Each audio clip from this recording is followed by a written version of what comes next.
Hello and welcome to Crypto Friday here in La Token VCTV.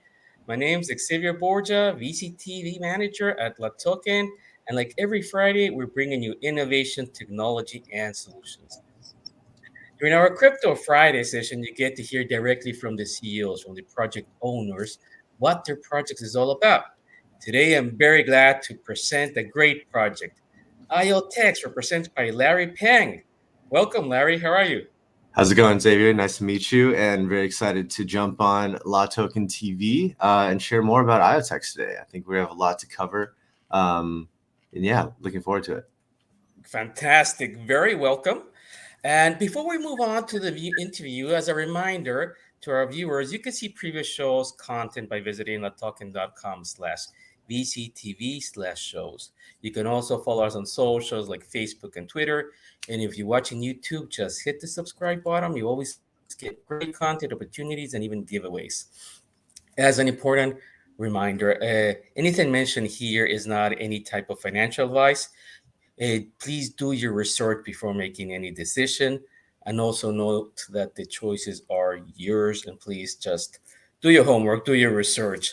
Having said that, I would immediately like to jump on the project. Larry, thanks once again for being here. Of course. Let's start with a round of first questions, if you don't mind. Where are you connecting from? I'm based here in San Francisco. I grew up in California all my life, spent some time on the East Coast for school. I went to MIT and lived in New York City for a few years, but have parked it here in San Francisco for the past 5 or 6 years. Definitely a growing crypto hub, always been a tech hub. Yeah. It's been a nice experience to build out here with the rest of the builders. That sounds awesome. Let's go to basics. Mhm. At the beginning, what was the problem you foresaw and motivated you and your co-founders to start IoTeX project? Yeah, I mean, this one is, back in the day when we started in IoTeX in 2017, this was is an interesting challenge to figure out what blockchain is going to be used for, right? This is Yeah. pre-DeFi. This is pre everything that's going on in this form of real world adoption and things like this, right? So back in the day, it was a little different. There was no kind of like templates to go off of, so it was very open-ended. There were a lot of people trying a lot of different things. And Hmm. I think a lot of big data projects, a lot of authorization, peer-to-peer authorization, kind of foundational products. Um, Nowhere is this more relevant than the Internet of Things, like these smart devices, right?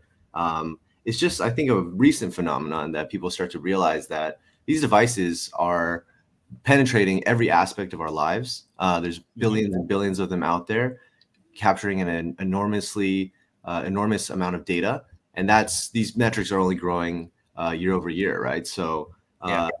we thought blockchain was the perfect complement to the Internet of Things, not only to secure the identity of our devices, but secure the data that comes from our devices, and finally apply this very Web3 philosophy of allowing people to own and control their devices and data, but Hmm. also the value that their devices and data generate. So um, there's some statistics I can throw at you. There's about 80 trillion gigabytes of data being generated by the Internet of Things today. And we have to question, why is none of that owned and controlled by users? And why is all the value flowing to centralized corporations? So that was kind of the starting point about our journey. And, we started to bring real devices to life that, solve this issue. So, yeah, it's been a fun journey so far, but I think we're just Wow. scratching the Great. surface. Mhm. And yeah, I'm sure about that. And how long have you guys been running the project so far? We launched a white paper probably December of 2017, Okay. fundraised in January of 2018, did a private sale. And it's been at least 3.5 years so far. I personally joined about in April of 2018. So for me, it's been just about 3.5 years. Yeah. Time. Wow. Okay. Great. Great. Mhm. I was reviewing IoTeX. I've heard it before. I got deeper into it, and I was really surprised. Like you already are powering real devices. That is amazing that you can already have achieved so much so far. Yeah. Can you go a little bit through the business model that you have? Yeah, absolutely. At the core of what IoTeX is, we're a smart contract platform, layer Yeah. one, EVM compatible, built from scratch, didn't fork any Mhm. code. And the business model for these layer ones are kind of similar, right? They want to attract decentralized applications. They want to Mhm. attract different services and tools, and these are kind of users of the platform and the protocol itself, right? Um, Alongside that, there's a lot of different types of stakeholders for layer ones. We have the concept of delegated proof of stake consensus.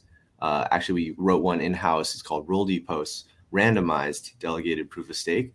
But there's about 60, 70 plus delegates from around the world validating for our network. Those include Binance, Blockfolio, CoinGecko, a lot of the namestays in the crypto industry, kind of validating our network. But that's not necessarily a business model. That's more of like how the protocol itself is maintained and managed in a decentralized fashion. But those that build on top of our protocol, I would say that's the business model, right? We want to offer people something that's completely unique that no other blockchains really have, right? These days, there's a lot of general purpose layer ones or layer ones focused specifically on DeFi Yeah. that are making big strides, right? But IoTeX as a layer one, we can support all of those DApps that other chains manage. Even to the point where we're fully Web3 compatible. Anyone can port over Solidity-based DApps with that zero configuration to our network, and already seeing a lot of traction there. But the real differentiator for IoTeX is we add IoT sub protocols and IoT middleware on top of this layer one blockchain of ours that Mhm. allows people to grab data from the real world Yeah. and contribute it to smart contracts, right? So you have these kind of physical, digital if then statements. If something happens in the real world and you can prove it verifiably to a smart contract, then this self-executing smart contract can trigger any number of responses, right? Settle a payment, kick off a workflow, automate a payment, etc. So it really expands the design space, I think, for developers, right? Where you have not only keystrokes as triggers for Mhm. smart contracts, but you have real world insights that can connect the physical and the digital, right? So one example is GPS. We're doing a lot of things with geospatial data and GPS data to say if assets are at certain places at certain times, then this can be the form this would be the foundation for some automation, right? Or to Yeah. claim different digital assets. So again, really expanding that design space and just starting to scratch the surface. So we want to enable different DApps to build these kind of concepts, and starting with devices like this, like Pebble Tracker, it's kind of like these type of devices that grab data from the real world and stream it in a verifiable way to the Yeah. blockchain. Yeah, That's Pebble, right? that's Pebble Tracker. And Yeah, yeah. allow me to read a little bit from your website of Pebble. It's a Hmm. multi-sensor IoT data oracle that uses a tamper-proof secure element to convert real-world phenomena into verifiable blockchain-ready data. Hmm. Larry, can you a little bit translate that for us? Yeah, I think let's just break it down one piece at a time, right? So the first part talked about multi-sensor IoT data oracle. Multi-sensor in the sense that this literally has multiple sensors on it, right? It has Okay. GPS, has a climate sensor that does temperature, humidity, air quality, and air pressure. It has a 6-axis gyroscope accelerometer that does motion and vibration, and it has a Mhm. light sensor, right? So we originally designed this device to be more of like an asset tracking supply chain solution that gives you a full Yeah. 360 view of an asset's environment, Uh-huh. right? What we started to realize is this data is useful for supply chain, but you take any one of those metrics, right? GPS, temperature, air quality, motion, etc. And these are also very interesting insights that we can play with in these kind of physical digital if-then statements, right? I think the GPS data that comes from it is probably the most rich and valuable. But so moving on to the next part of that phrase, right? You also said secure elements, tamper-proof secure Yeah. elements, Yeah. and that is a very, very important part of Pebble Tracker. and about the future of IoTEX, right? Not all devices are created equal, and not all data from devices is created equal, right? You guys may not be familiar with the term secure hardware or trusted execution environment, but the fact is you use it every day already. There's a chip in your phone that's called a secure element that does your fingerprints and your biometrics, stores all of your passwords. The chip in your Ledger hardware wallet, that's a secure element, protects your private keys. The chip on your credit card that protects your spending credentials, that's a secure element. And basically a secure element is kind of the isolated component that guarantees everything that's done within that secure element is tamper proof, right? So we use a secure element, which is located right here, this little circle, the square. And basically we use it to sign all of the information that I mentioned before as it's being captured, right? And that signature is kind of a proof of provenance, a proof of verifiability that this is real data that was signed at the point of capture, not manipulated. So it's very much like hashing to a blockchain, except the device itself is signing the data, right? Or very similar to the concept of a human signing a record and saying, I verify this. The device itself is intelligent enough to do that. So multi-sensor, secure. And the last piece, I think, is the Oracle part, right? We have written a protocol called TrueStream. And I would say Pebble Tracker is the first user of TrueStream. In the future, we want TrueStream to be the universal protocol to grab data from any device and sequence it in a way that's usable by blockchain devs, right? So TrueStream grabs data from the real world, all those different metrics, streams it and transmits it, translates it into blockchain-ready language, and then offers it in an indexed fashion through services like Chainlink, API3, the Graph, to make available to blockchain developers, right? And that's where the fun really starts. Our goal as a platform of IoTEX is we want to give people this trusted and verifiable data. And the goal of these DApp developers is, what do we actually do with it, right? What kind of DApps can we build?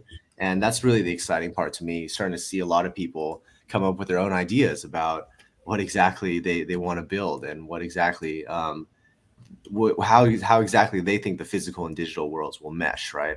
I'll give you some examples of like the ones I'm most excited about. This whole talk about the metaverse and playing games. These people are doing things in the digital world for digital assets and digital reputation, right? Once we change that into, you can also do things in the physical world to earn digital assets and earn digital reputation. It's kind of like Pokemon Go, right? You start to explore the physical world, but you're still earning cryptocurrency and digital assets as incentives. I think that's going to transform a lot of things, but you need the trusted data to facilitate things like that. Also in the NFT space, using real world data like your health or how far you've run or your specific location at a specific time to claim NFTs, right? Imagine you're one of the first 100 provably present people at a new restaurant opening or at a pop-up shop location. You can submit your GPS information that's tamper-proof, and this will build the physical connection with a clientele, right? It's not just you're dropping your email or you're following your Twitter, but you're showing up to a certain place. You should be rewarded with some type of digital souvenirs, right? So just so many different use cases. Really, this opens the door for a complete array of different projects, different areas out there. I think it really does, yeah.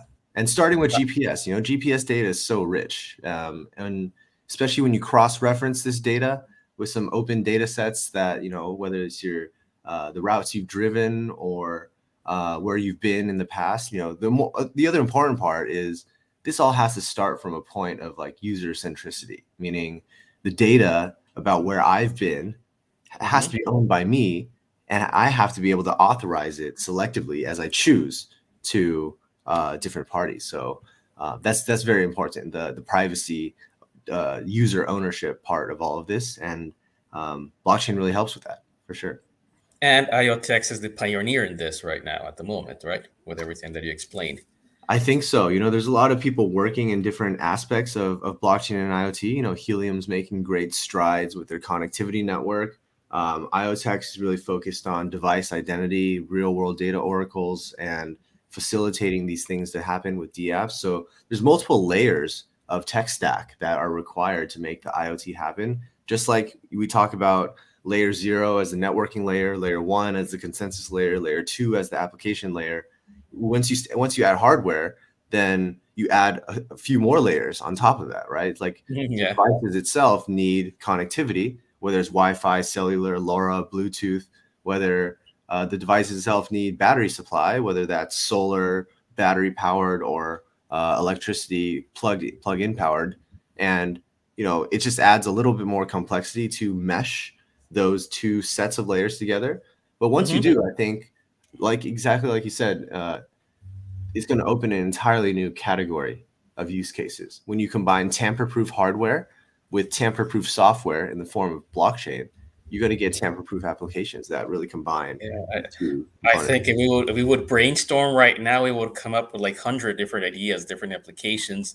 Where Yeah, can it be implemented? Not only supply chain, but a bunch of different areas. So that, yeah, in that sense, I mean, there's really, yeah, just the beginning. And yeah, for our viewers out there, if we would like to hear your comments, your questions, what other areas can this be applied for? So yeah. please We have do a send us. concept. Yeah. It's called proof of anything, right? Okay. In kind of blockchain, in blockchain world, we're used to things like proof of work and proof of stake, right? And Yeah. if you think about what those things mean, is this quite literally a proof of your work or a proof of your staked deposits, right? But Hmm. if you could prove other things to the blockchain, if I prove my work to the Bitcoin blockchain, that means the blockchain is going to respond with a pre-coded response, right? It's going to put me into candidacy to be able to mine the next block, right? If I Yeah. prove my stake in Ethereum, I'm proving my deposits to the blockchain, then that also puts me in candidacy for consensus. So these are also examples of if then statements, right? If you have sufficient stake, then you're qualified to be a validator. Why can't we expand this into proof of anything? Proof of presence, prove to me that you're in this location and put me into candidacy for consensus or settle a payment or kick off a workflow. You could Yeah. prove your health with a wearable, right? Prove you're healthy or prove your blood pressure is low or prove your cholesterol is lower with a wearable device to your health insurance company. That's going to lower down your insurance rates. Hmm. Proof of safety. Our automobiles are getting more and more digital by the day, and if we can prove that we're safe drivers, you can also get some benefits, get some free carpool lane time, get some lower insurance rates on your car. So this concept of proof of anything, proof of green energy, right? Everyone's talking about renewable energy right now. If we can have windmills and turbines and solar panels that say, hey, the energy that this person's using to mine Bitcoin is green, is renewable, then maybe that qualifies you for some benefits, right? So the proof of blank, I think, has been misconstrued to be only for consensus, but a proof is a proof, right? All we're doing is proving things to the blockchain. The blockchain doesn't have any prior knowledge, so we have to prove things to it. And devices are going to be the perfect way to prove things verifiably to a chain because they're unbiased. The hardware can be open source, the firmware can be open source, the software can be open source, and it's very much like a physical smart contract in a way, right? So that's the design space. I think I'm curious to know in the comments if anyone dropped any ideas because your imagination could really run wild. Yeah, you can go and run wild. I Yeah. like the term proof of anything. Is that something you came up with? The Yeah, it is. term? We Yeah. actually started with proof of presence, right? Because we're doing a lot of things with GPS, and it's very clear what proof of presence means, right? It's proving your presence, regardless like what criteria requirements you're talking about. But then we got to thinking, right? It's like it's not just proof of presence; it's really proof of anything, right? Yeah, it If you is. want to prove that you have taken some carbon out of the air, you can prove that in a certain way, right? If you want to prove that, hey, I've run 3 miles and I'm being healthy, you can prove that kind of, right? If you want to prove even like, hey, my plants have grown. You can use camera technology to snapshot different points or different angles. Mm. So all these devices, a lot of them are sensors like the ones you see on Pebble Tracker. Other sensors are other devices like cameras and facial recognition, object detection.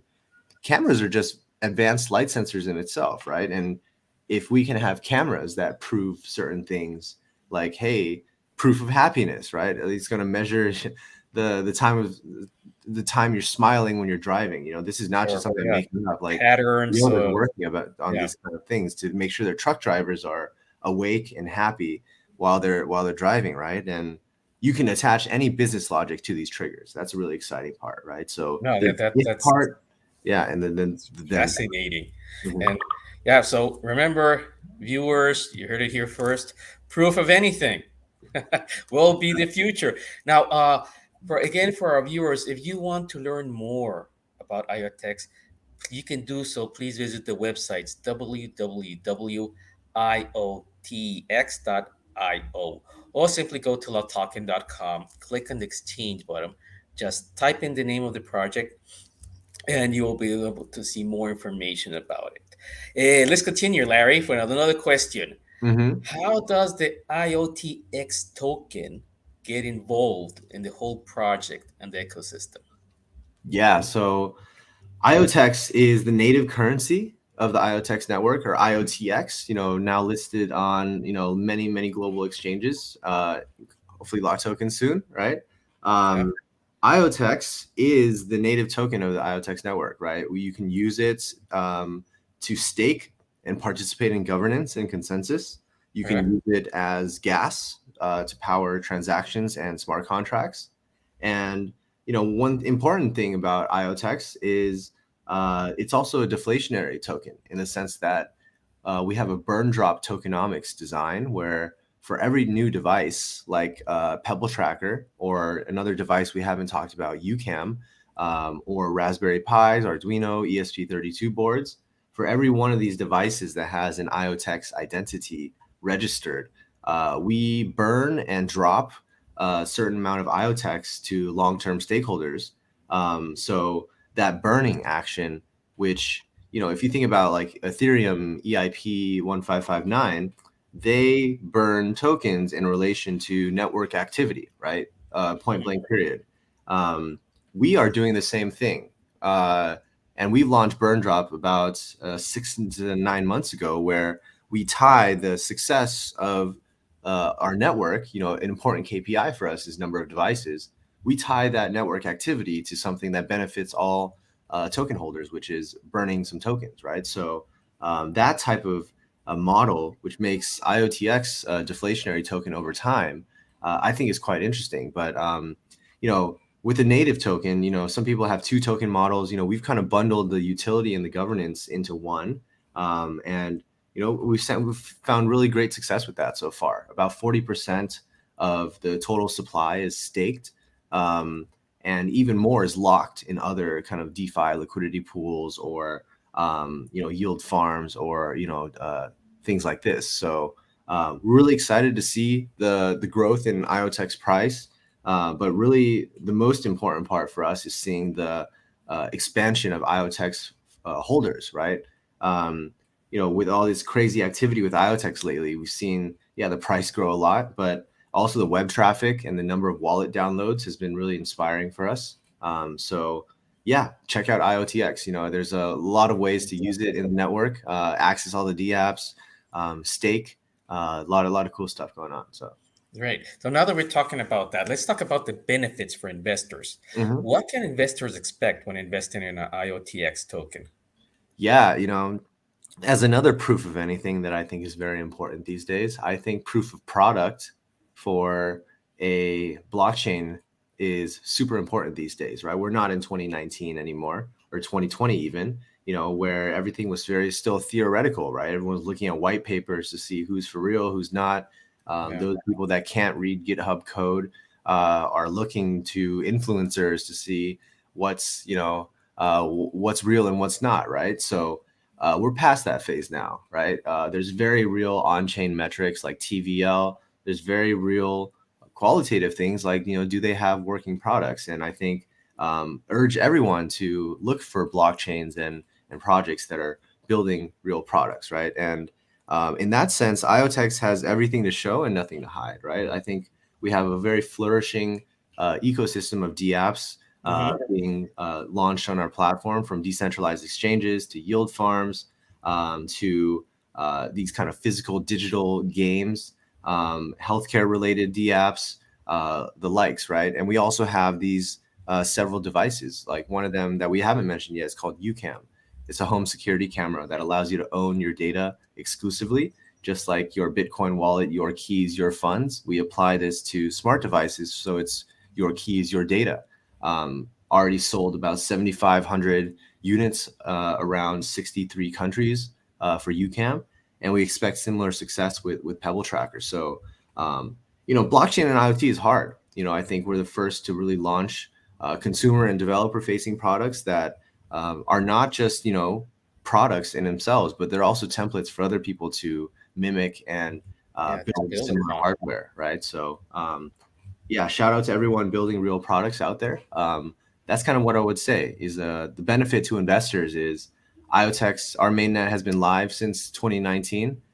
We say what we walk the walk, right? We talk a big talk, but we always back it up with our real products, right? So Pebble Tracker is really the next big milestone for IoTeX. Is going to Okay. unlock all these use cases we're talking about, but in the future, we want to be this universal protocol for IoT and even serve IoT data to other blockchains. So I think that's all kind of in our future.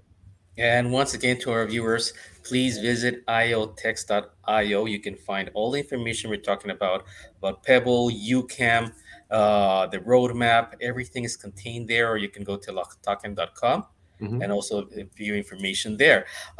Larry, here's a tricky question. Where do you see IoTeX project and the token in the next Mhm. 3 years? In the next 3 years, that's interesting. I think it's important to look at the past, present, future, right? So what the past is starting from maybe DeFi summer, right? Summer 2020. That was really the first unleashing of um, real dApps, real value on blockchain, right? And there's a lot of reasons why that happened. My personal thought is, a lot of it had to do with reliable oracles, right? For the first time in DeFi summer, developers had the opportunity to have trusted prices of cryptos. So that sparked a lot of lending, borrowing, collateralizing of assets because everyone finally had a single version of the truth about what the price of a Bitcoin was on chain, right? That really sparked this crazy wave of innovation, what I call kind of the DeFi renaissance over the past year, right? Um, as far as what's happening now you're seeing a lot of things related to NFTs and DAOs and concepts that have been around for a long time, but are now riding that DeFi wave, and everyone's kind of collateralizing NFTs, fractionalizing NFTs, doing investment DAOs and things like Hmm. this, right? Um, so the kind of process of new data source to new innovations, I think that the next big wave of that is going to be with real world data, right? Once we introduce a brand new data source to blockchain in the future, meaning IoTex's real world data, I think that's going to unlock a lot of new innovations that we can't even really comprehend right now, right? In the IoT space, we have this concept called DeFi-IoT, right? Decentralized finance based on IoT devices and IoT data. Things like insurance or carbon credits. All these things have to be measured by trustworthy devices if we want to use them on chain, right? There's a big difference between pulling historical data from a database and putting it on chain and grabbing data real time from the real world and putting that on chain. So just like DeFi, real time pricing for these oracles, I think really jettison that DeFi renaissance. I think new data sources are going to just completely unleash a lot of brand new innovation for the blockchain space. And for IoTeX, it's really about anything that we can grab provably from a device, right? This proof of anything concept. We're starting with cameras and asset trackers, but I think the world is so broad, right? Whether it's vehicles, renewable energy. IoT is a horizontal, just like blockchain, right? Blockchain can be applied to almost any vertical Yeah. industry.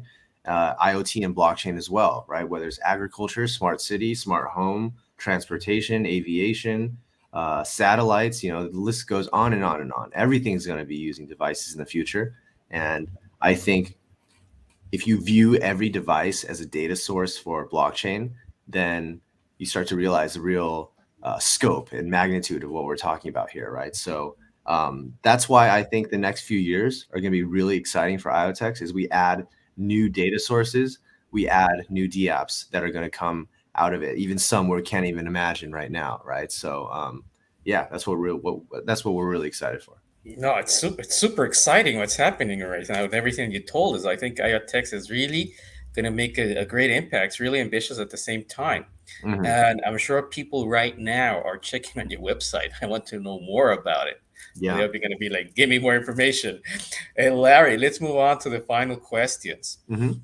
Uh, we already spoke a little bit about this, but I'd like to highlight it. One crucial aspect for investors is the project differentiation, right? Mhm. I mean, there are various projects around the globe that you also mentioned with services that might be similar or not. Mhm. But what makes your project so different so that the investors can move forward and invest in IoTeX? Yeah, we talked about a lot of things, right? Like from the start, we talked about IoTeX as a layer one blockchain. Yeah. And, unlike other layer one blockchains, what really differentiates us is our focus on connecting real world devices to the chain, right? We also talked about IoTeX against the other IoT projects in the blockchain space, which are working on different layers, right? Like Helium is doing connectivity. A lot of respect for Helium. I think they're doing some really, really great stuff. But they're working on a different problem than us. They're working on the network that allows devices to connect to the internet or talk to each other, right? Hmm. Starting with LoRa and then moving on to 5G next. IOTA is doing some things that are also different than us. They started as a feeless machine-to-machine payments protocol, but that's not the full stack you need. I think IoTeX is tackling the majority of the stack from device identity to the way that devices communicate with the blockchain to all of the applications that are going to run on the blockchain itself, right? So I do think IoTeX addresses a larger scope and a more foundational scope than the other players in the blockchain and IoT industry as well. But just to add something fresh, and I think the last big piece of why people really should look at IoTeX is the fact that we're EVM compatible, the fact that we're Web3 compatible. And there's if you think about how the crypto space is evolving as of late, Hmm. there's like before tribal kind of meant what chain you were building on, right? Now tribal is kind of like, are you EVM compatible or are you not EVM compatible, right? Are you using Rust like Solana or are you writing in Solidity like all the EVM chains, right? I think is really interesting what's happening because IoTeX is now bridged. We've built a two-way bridge, interoperability bridge between IoTeX and Ethereum, Polygon, and Binance Smart Chain, all Ethereum EVM compatible chains, right? And the ability for us to bridge to more EVM compatible chains is only getting easier, right? We're going to do Heco next. We're looking at Arbitrum right now, and I think this positions IoTeX based on those other differentiating factors we just talked about. We can Yeah. offer these differentiating features very easily to the entire EVM compatible ecosystem, right? We see IoTeX as kind of being the future hub for all IoT data for the entire blockchain universe, right? Starting with EVM compatible chains for simplicity's sake. But in the Hmm. future, this is not our job to build non-EVM to EVM bridges. Luckily, we're in a very collaborative type of industry where these things are going to come eventually, right? Our job is to focus on our niche, which the things that we know best, which is how to bring trusted IoT data from trusted devices for trusted applications, right? And we can offer this to builders on our network, but also expose this to the entire blockchain ecosystem as we kind of fully embrace this multi-chain future. So, yeah, I think those three many things are differentiators, and I would say the last thing is like the team is really the differentiator for a lot of these things, right? I think we've been grinding our faces off for the past 3.5 years, and it's great to see the world kind of finally taking notice. I think once people really fully realize that real world data is going to change everything for blockchain, you're going to see a lot of more deep dives into exactly what we're talking about on this call today. So for anyone listening, you guys are early. Check out more about IoTeX and a lot more to come. A lot, I lot. know, and I agree. I agree. You have the early adopters, and once that phase is passed, then you have the mainstreamers. Mhm. Uh, and again, as Larry said, early adopters, you have listened to what IoTeX is about. It's fascinating, it's exciting. There's a huge amount of possibilities out there which this can be applied for, and it's Yeah, really up to the imagination of people. We would love to hear from you, so please write us what ideas, where would you implement this? yeah. Larry, would you like to say some final words to our viewers? Yeah, say some final words. The last thing I didn't mention is, people always talk about DeFi as the biggest thing for blockchain. Finance is big, but I would argue that IoT is going to be even bigger market for blockchain, especially the intersection of IoT and finance, right? IoT, estimated by McKinsey, is already around a $4 to $11 trillion industry, Wow. um, with a T. That's a lot of money, right? And I think even capturing 1% of that total market share is, anywhere between 40 and $110 billion, right? So I think there is a lot of innovation still to happen in the IoT space, especially when you intersect it with uh, traditional finance, is what's going on blockchain today, right? If we have prediction markets that can be settled with real world data, if we have smart contracts that can be instructed and enforced with real world data, it just adds to the possibilities. And that's really what we're excited for. So if you want to learn more about IoTeX, you want to start building on some of our devices that we mentioned today, you can reach out to me directly. You can find me on the IoTeX Telegram. I'm always in there, or Discord, and definitely check out our website, iotex.io. Really want to thank you, guys at Law Token, for inviting me. It's been fun just to, chat and bring No, IoTeX to a new audience. no, Larry, that this has been a great way to end the weekend. It's fantastic. Like what you're doing, what you guys doing is really mind blowing. It's so insightful. Everything Mhm. that you have shared with us. So really, really happy to have you here, Larry. The whole IoTX team.